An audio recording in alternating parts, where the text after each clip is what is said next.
இல்லை இந்த நான் என்ன கேட்குறேன், 2 கூட்டணிகள் ஓரளவு வெளியில் தெரியுது. திமுக கூட்டணி தெரியுது, அதுலேருந்து ஒருத்தருமே போகல. விஜய் அழைப்பு கொடுத்து பல மாதங்கள் ஆகிவிட்டது. ஆனால் அதிமுக கூட்டணியில் இன்னும் போவதற்கான காலங்கள் இருக்கிறது. இருந்தாலும் அதற்கான அந்த அறிகுறிகள் அது பெரிய லெவலில் தெரியலையே சார். அது இல்லைண்ணே, இப்போ நீங்கள் இத்தனை ஆண்டு கால இவ்வளோ ஆண்டு காலம் 4 ஆண்டு காலம் திமுக கூட்டணி அரசின் மீது அவர்கள் எந்த பெரிய குற்றச்சாட்டையோ எதையோ சொல்லவில்லை.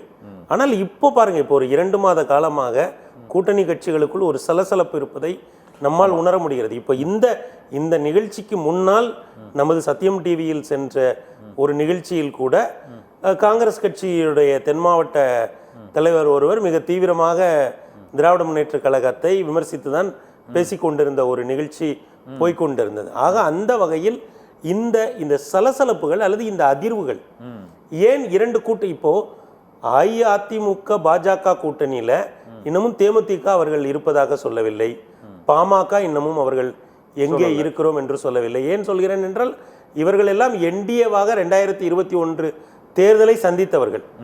அதே போல ஏனைய சிறிய கட்சிகளிலேயே பலர் இன்னமும் அவர்களுடைய இடத்தை உறுதிப்படுத்தவில்லை.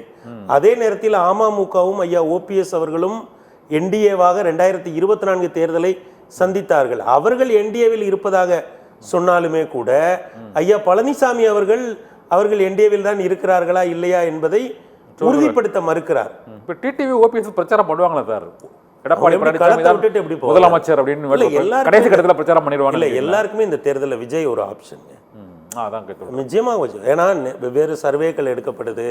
இப்போ நம்ம போகிறப்ப வரப்பெல்லாம் ஒரு அரசியல் கட்சி களத்துக்கு வராமல் இருக்கலாம். இப்போ பார்த்தீங்கன்னா பல திருமண வீடுகளில் தாவேக்காவுடைய வரவேற்பு பேனர்கள் வைக்கப்படுது. அதாவது இப்போ நீங்கள் திராவிட முன்னேற்ற கழக இல்ல திருமண விழா அப்படின்னு வைப்பாங்க, அனைத்து இந்திய அண்ணா திராவிட முன்னேற்ற கழக இல்ல திருமண விழா அப்படி பேனர். இப்போ தாவேக்க இல்ல திருமண விழா அப்படிலாம் பேனர் வைக்க ஆரம்பிச்சிட்டாங்க.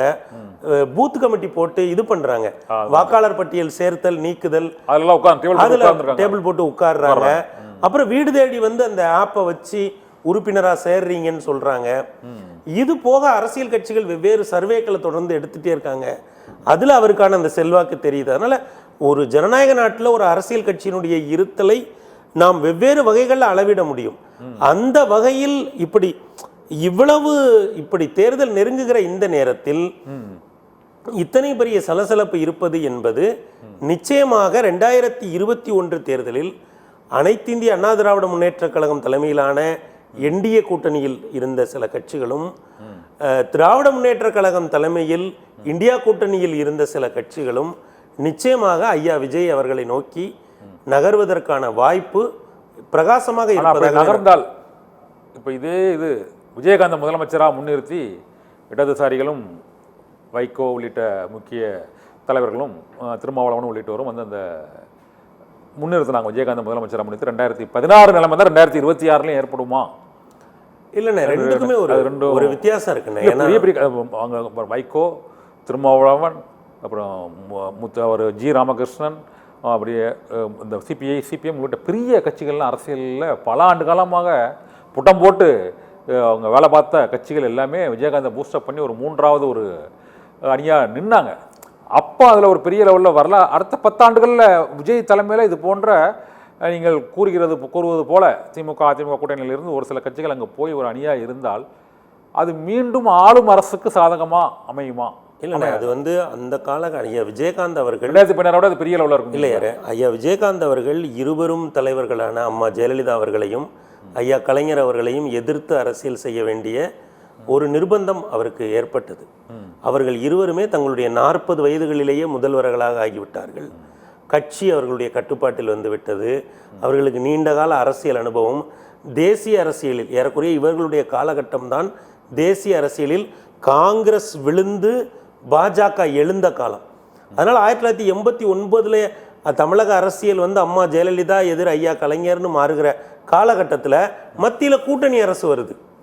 2 பேரும் மாறி மாறி கூட்டணி அரசில் பங்கு பெறுறாங்க. 2 பேருக்குமே தேசிய அளவில் ஒரு முக்கியத்துவம் கிடைக்கிது. அதனால் அவங்களுக்கு தேசிய அரசியலையும் மாநில அரசியலையும் ஒரு பெரிய அளவில் ஆளுகை செலுத்தக்கூடிய ஒரு வாய்ப்பு கிடைத்தது. அதனால் பல சிறிய தலைவர்கள் எழுந்து வர வேண்டும் என்று நினைத்தவர்களை அவர்களுடைய பர்சனாலிட்டி, அதன் மீது மக்கள் வைத்திருந்த நம்பிக்கையால் அவர்களால் வீழ்த்த முடிந்தது. ஆனால் ஐயா விஜய் அவர்கள் தன்னுடைய பொலிட்டிக்கல் நீங்கள் சொல்கிறத பார்த்தா விஜய் வந்து நடிகர் விஜய் வந்து இப்போ ஸ்டாலின் மற்றும் எடப்பாடி பழனிசாமி வந்து அந்த அளவுக்கு ஒரு பெரிய நிச்சயமாக ஐயா ஜெயலலிதா அம்மா ஜெயலலிதா அளவிற்கோ அல்லது ஐயா கலைஞர் அவர்களுக்கோ இவர்கள் இருவரையும் ஏனென்றால் இவர்கள் அவர்களுடைய 60 வயதுகளுக்கு பிறகுதான் இருவருமே முதலமைச்சராகி இருக்கிறார்கள்.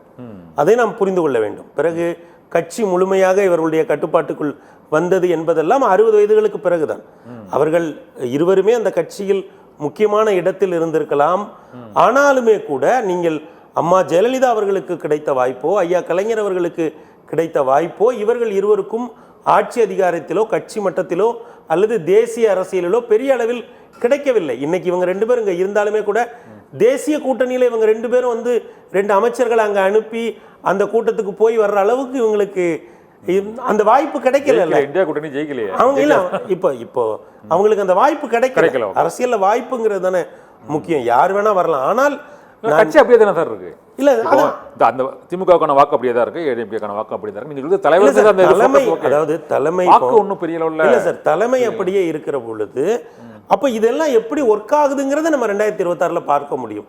நான் என்ன சொல்றேன்னா களம் எப்படி மாறி இருக்கிறது. அதாவது ஐயா விஜயகாந்தையும் அண்ணன் விஜய் அவர்களையும் நீங்க ஒப்பிட்டீங்கன்னா அன்றைக்கு இருந்த தலைவர்கள் அவர்களுடைய அரசியல் அதற்கும் இன்றைக்கு இருக்கக்கூடிய தலைவர்கள் இவர்களது அரசியலுக்கும் என்ன வேறுபாடு இருக்கிறதுங்கிறத நான் சுட்டி காட்டுறேன். அப்போ நிச்சயமாக களத்தில் ஐயா விஜயகாந்த் அவர்களை விட அண்ணன் விஜய் அவர்களால் ஒரு தீவிரமான தாக்கத்தை உருவாக்க முடியும் என்றுதான் நான் நம்புகிறேன்.